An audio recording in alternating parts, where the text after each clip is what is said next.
Hey guys, how's it going? Hope you're doing well. My name is Crown, and today I'm going to read you some very interesting stories that I hope that you're gonna love. And now, without further ado, let's go!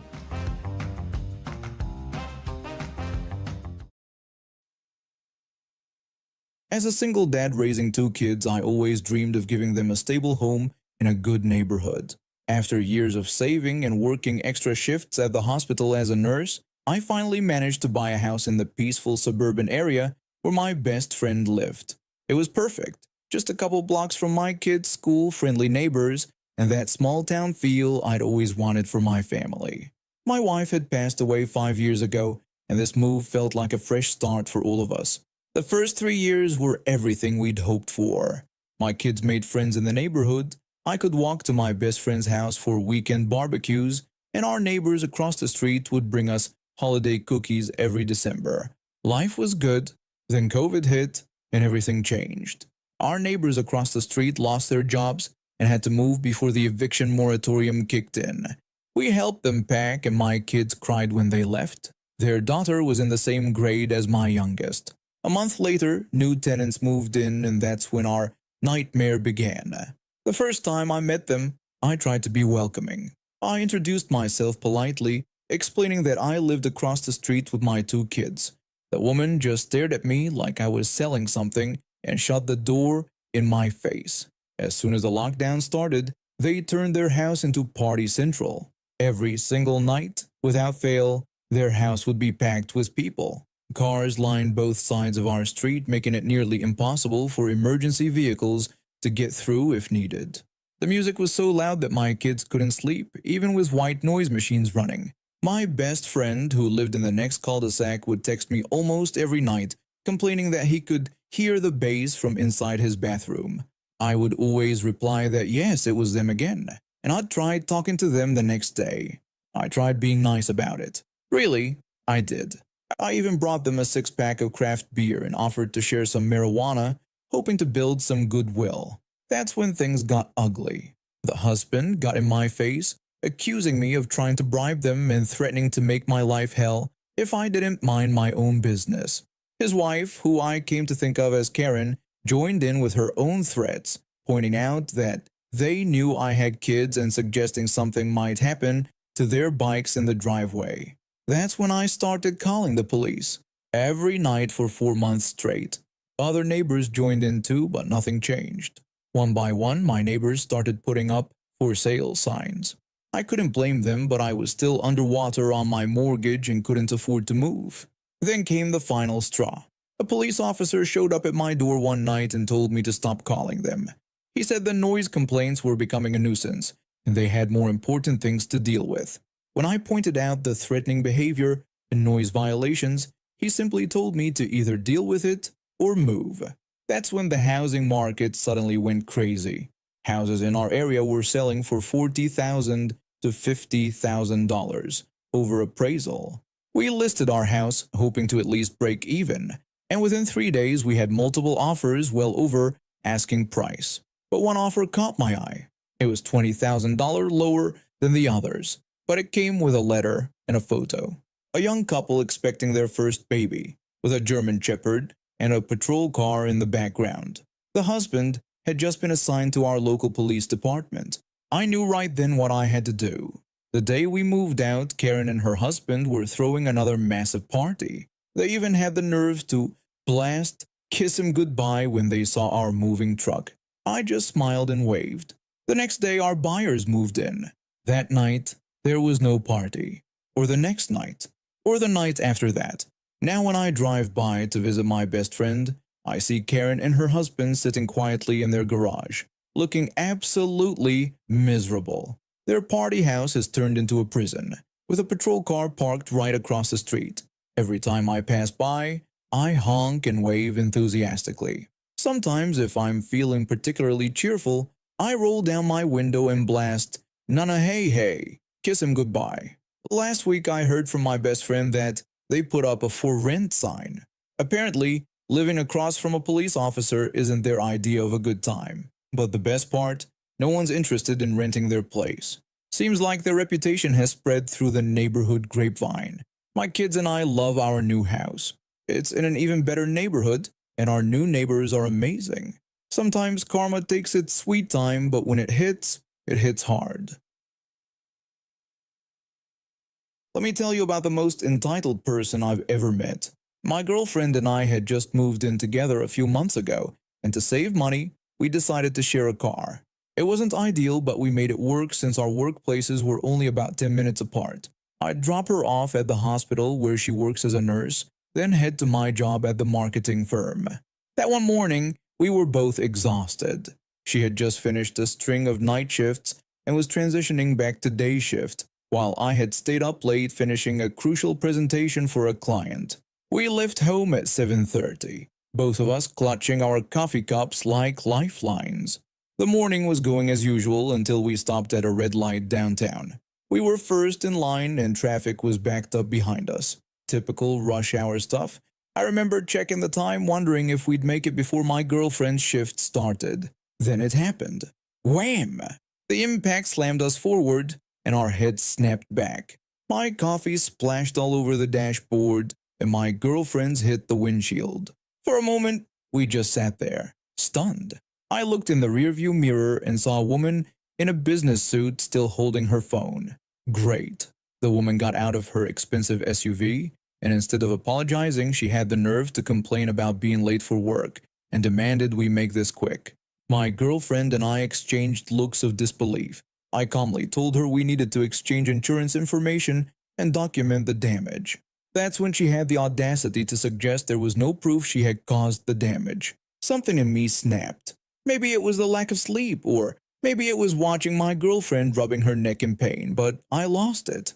I started yelling about all the witnesses in the traffic behind us, the whiplash she'd given us, and pointed out the blue paint from her car that was now smeared all over our bumper. She remained completely unfazed and, straightening her blazer, tried to intimidate me by mentioning she worked with cops. I shot back with a sarcastic comment about working with cops, saying both facts were equally irrelevant to the situation. My girlfriend tried not to laugh despite her neck pain. The woman's face turned red, and she doubled down on her threats, telling me she had connections with the police department and that I should think about that. I called her out directly, asking if she was really trying to threaten me with her accounting job at the police station. We eventually got her information, though she wouldn't stop mentioning her police department connection every couple of minutes like it was some kind of magic spell that would make everything go away. Later that day, we filed a police report and contacted our insurance, but she wasn't done. She called me directly for one final attempt at intimidation, trying to get me to reconsider pursuing the claim by again bringing up her connections. I hung up mid-sentence, blocked her number, and called her insurance company. I made sure to tell them about how she'd tried to use her police department connection to intimidate us. They seemed very interested in that detail. A month later, I found out through a friend who works at the police department that she got in trouble for trying to use her position as a civilian administrator to intimidate citizens. Apparently, this wasn't the first time she'd pulled this stunt. She was suspended from her job for 2 weeks without pay. Now, whenever I see her around the neighborhood, I give her the biggest, brightest smile and wave enthusiastically. Sometimes I even point to my new bumper and give her a thumbs up. She always hurries away, and honestly, that's better than any wave back could ever be. My girlfriend and I still share a car, but now we have dash cams installed, front and back. You never know when you might meet another Karen in the wild. I'm a 17-year-old who basically acts as a second parent to my 6-year-old sister. Our parents work long hours, so I handle most of her day-to-day care. I do my schooling online, which lets me be there for her. People often mistake me for her dad, since I look older than my age, but I don't mind. I love taking care of her. The incident happened during winter break.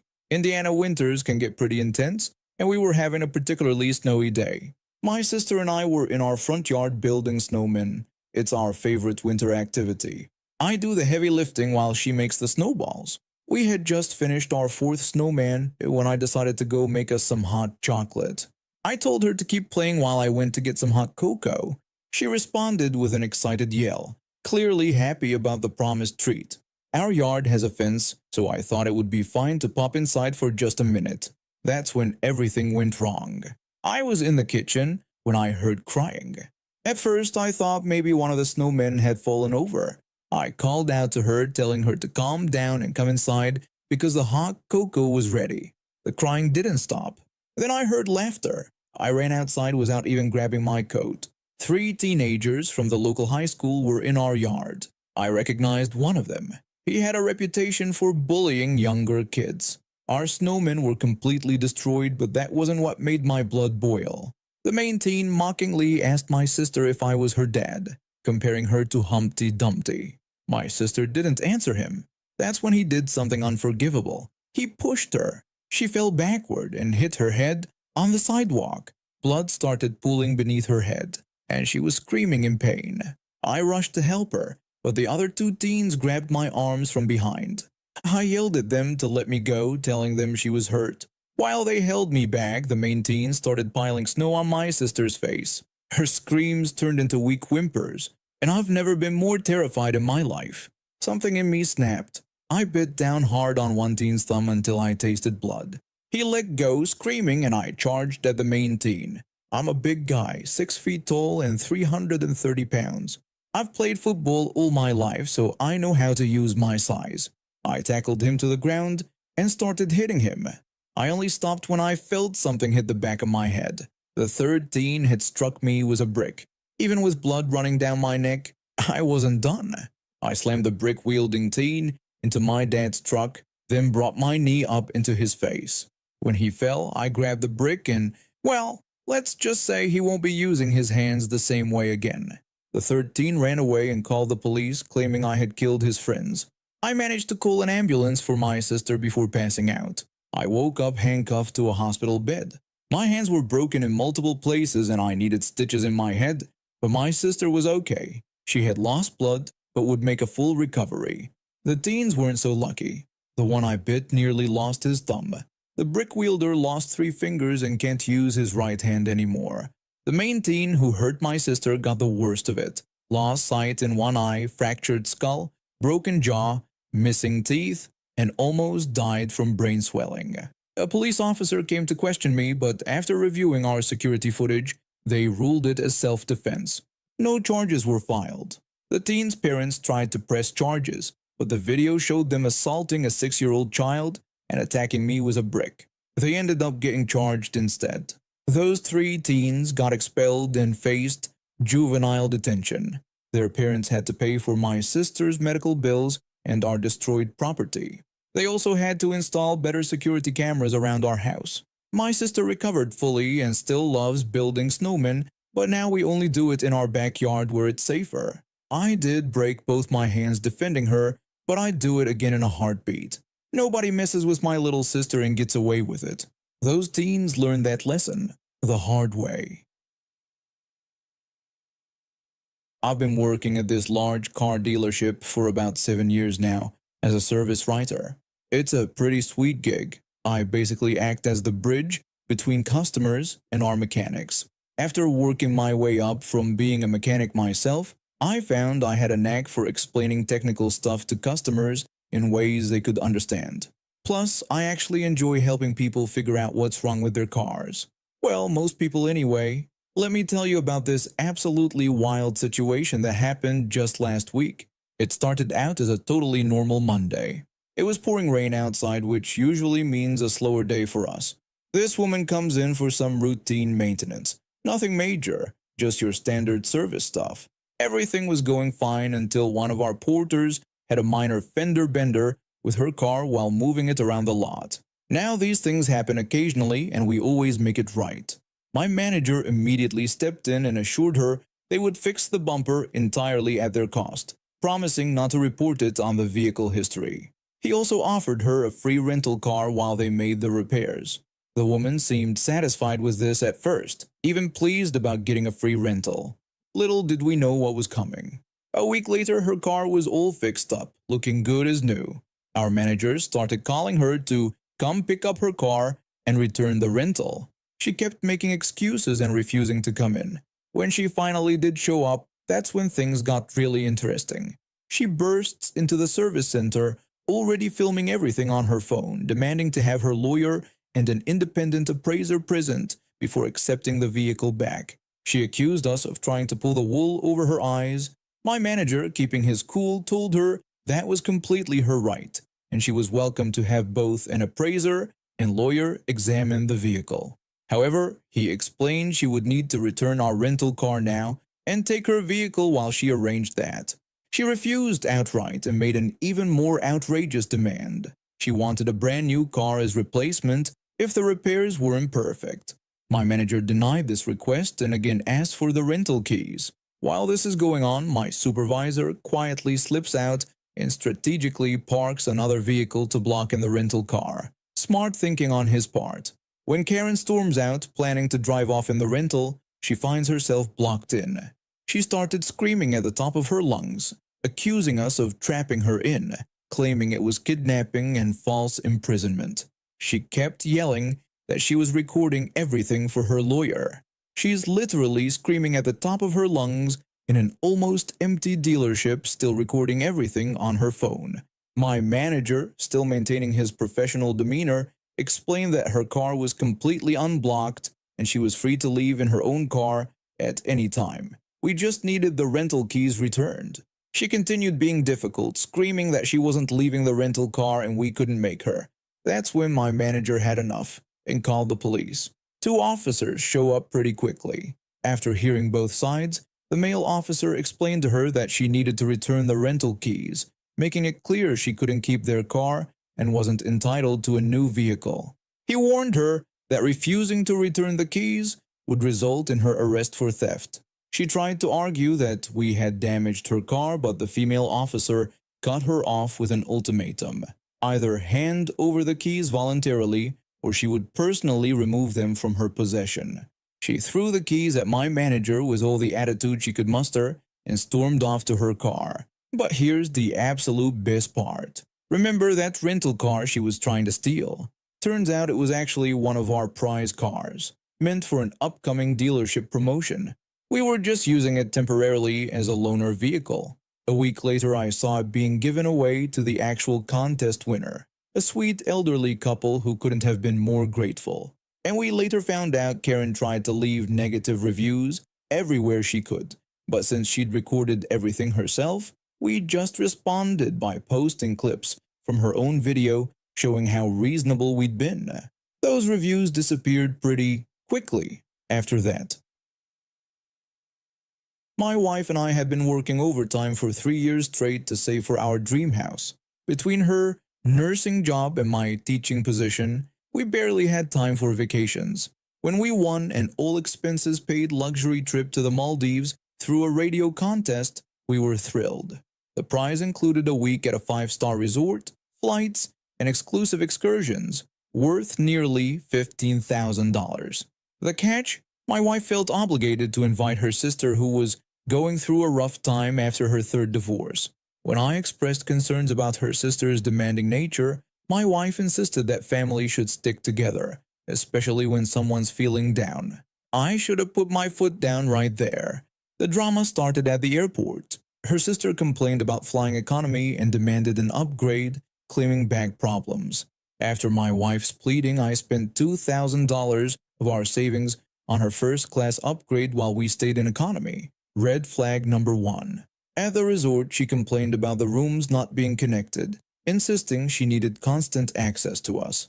When the manager explained they were fully booked, she tried throwing around money we weren't even spending since this was a prize package.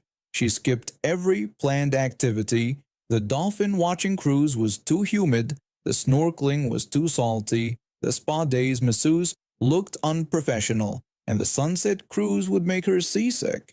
Instead, she stayed in her room, racking up a $3,000 room service bill on our account. When confronted, she blamed us for not planning better activities.